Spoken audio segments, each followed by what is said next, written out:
This is Pharmafia stuff at its best.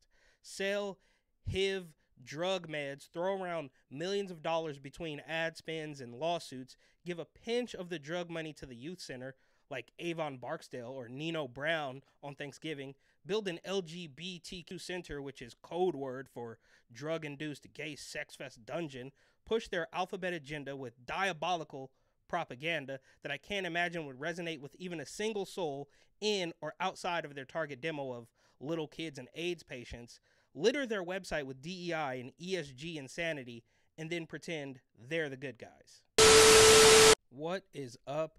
My name is Eric. This channel is called Report and Opine. I am back. This, of course, is the epicenter for all of your current and captivating coastal elite chaos. So please hit that subscribe button, ring the notification bell, leave a comment or two, share this with a friend. Let's go.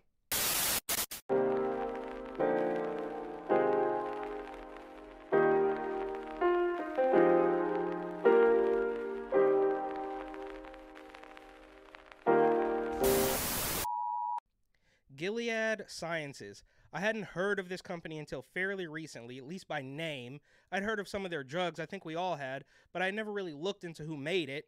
And I do not know what is going on here, but I can say that I do not believe this brave, beautiful drug manufacturer is really trying to save lives and help inner city youth like they are advertising now on YouTube and Hulu like crazy. Every single break is a weirdo Gilead commercial, and they're clearly region specific.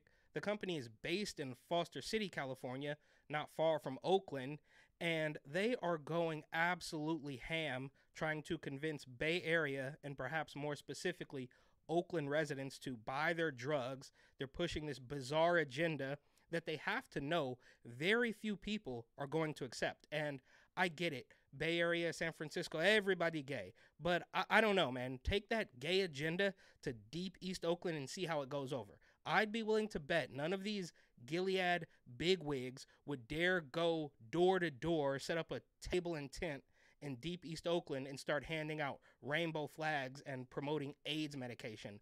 But somehow, in September 2022, straight from oaklandca.gov, Gilead Foundation awards $3 million to the Oakland Fund for Public Innovation to advance violence interruption. They say funding will be directed to Oakland Department of Violence Prevention for targeted family systems work in middle schools. So, sounds like word salad, of course, but they're a drug company known for AIDS medication, and knowing what we know now, I don't think it's off the table to suggest that ailment was perhaps developed to sell pharma products. But that aside, this is a drug company, part of the Pharmafia, as I like to call them, and they decide they want to give $3 million to help Oakland prevent gun violence. Fair enough. So in September 2022, they give $3 million to Oakland DVP, or Department of Violence Prevention. I'm not sure why that wouldn't just be the police, but whatever. Then in March 2023, they buy news segments, sponsored kind of like local Saturday morning events in the Bay Area type of news segment, to announce a partnership with the East Oakland Youth Development Center, or EOYDC. And it's a total puff piece, word salad extravaganza about building community or something. Gilead works with organizations in the Bay Area to launch programs that help improve access to care by eliminating barriers and advancing education. Joining us now is the CEO of one of those organizations, the East Oakland Youth Development Center, Selena Wilson, along with Deborah Wafer from Gilead Sciences to discuss their partnership. Ladies, thank you both so much for joining us here on Live in the Bay. Thanks for having us. Yeah, thanks for having us. Of course. I'm so excited to talk about this particular partnership. And when it comes to partnerships with Gilead specifically, Deborah, I'm going to throw this one to you first. Why are partnerships so important to Gilead? Well, at Gilead, what we believe, it takes more than medicine, right, to deal with illnesses and to deal with issues that are happening in the community. And we want to be partners with folks who are talking to young folks and helping to build community. So we're looking for partnerships like this so that we can continue to be a part of the growing community that we are in. Wonderful. And for you, Selena, when it comes to this partnership with Gilead for the East Oakland Youth Development Center, why is this partnership so critical for the youth and the community?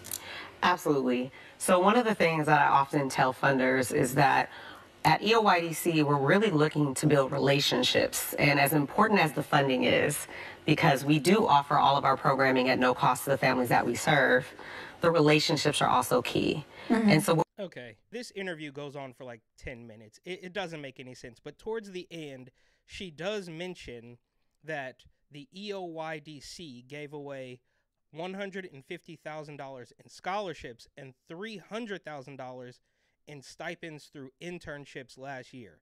So it's really hard to track what's actually happening, but if the ODVP, or Department of Violence Prevention, and the EOYDC, or East Oakland Youth Development Center, are related at all, they received $3 million and provided $450,000 in scholarships and internships or something like that. So even if they didn't get the full $3 million the prior year, there's still something off.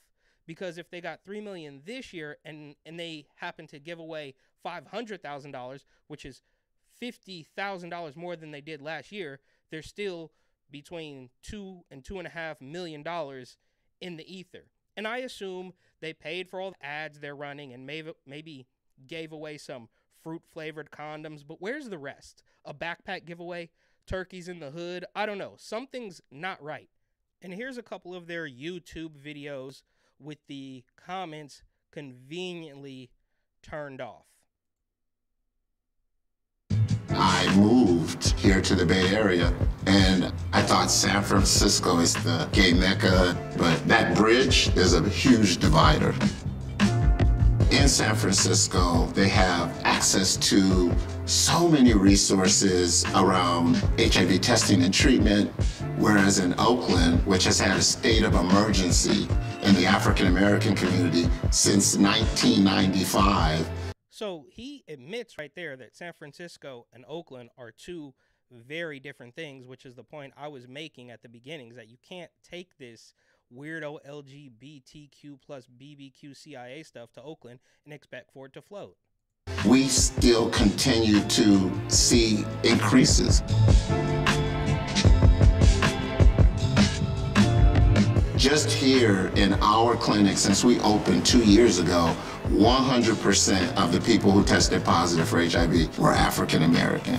And so it just really tells the story of how, when areas are not sufficiently resourced, how we fail our communities, and you get to really see the impact. And my whole life feels as if it has been dedicated to changing that.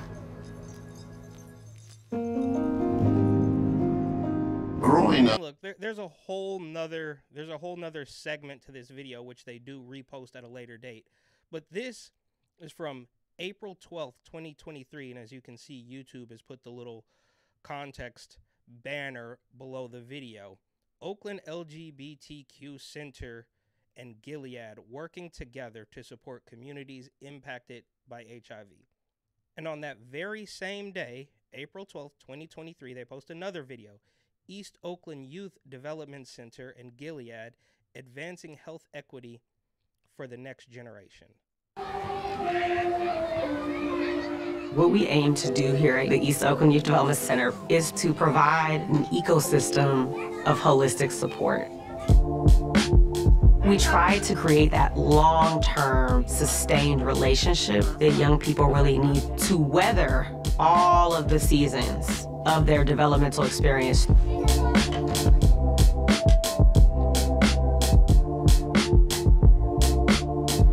Oakland is the village that raised me, and East Oakland is a place where we've had to overcome a lot of systemic barriers.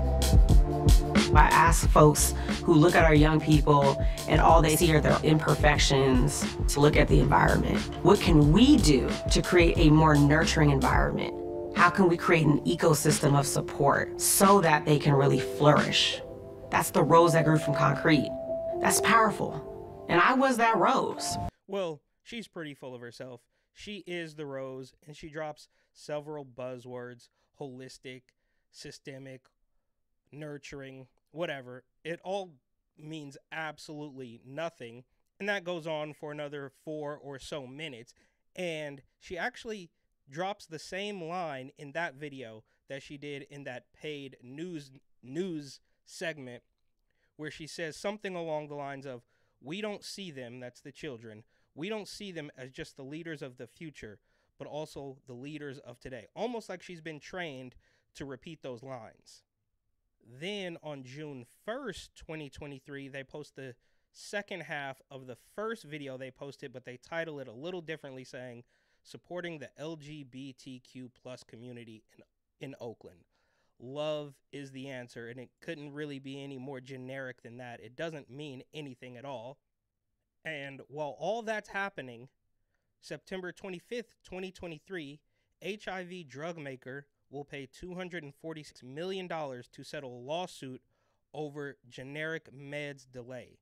Gilead Sciences will pay $246.75 million to customers who purchased the drugs Truvada or Atripilia, whatever, or any of the two drugs' generic versions during a period of about 5 years. So they're accused of slow walking a developing drug that would slow up the generic versions of that drug to drive up the prices or something like that. Some sort of farm scam that I'm not privy to, that's beyond my pay grade, but they were in trouble for that. And then only a few days later, September 29th, 2023, Gilead must stand trial over defective HIV drug claims. The plaintiffs say they suffered unnecessary kidney and bone damage from taking one of Gilead's drugs, which could have swapped out an ingredient for a safer alternative. So they settle a class action suit claiming they slow walked a developing drug and violated antitrust laws. Then they get sued by people claiming their drugs didn't even work and that they didn't properly disclose possible side effects. So what is actually happening? I have no idea. Some of these companies have gotten so bloated and greedy, nobody tells them no, and nobody who's not directly involved with this stuff can possibly even track the shenanigans going on. But this company, Gilead, has to be one of the cult leaders. I mean, they have to be the part of the head of the Pharmafia. This is Pharmafia stuff at its best. Sell HIV drug meds, throw around millions of dollars between ad spends and lawsuits, give a pinch of the drug money to the youth center like Avon Barksdale or Nino Brown on Thanksgiving, build an LGBTQ center, which is code word for drug-induced gay sex fest dungeon, push their alphabet agenda with diabolical propaganda that I can't imagine would resonate with even a single soul in or outside of their target demo of little kids and AIDS patients, litter their website with DEI and ESG insanity, and then pretend they're the good guys.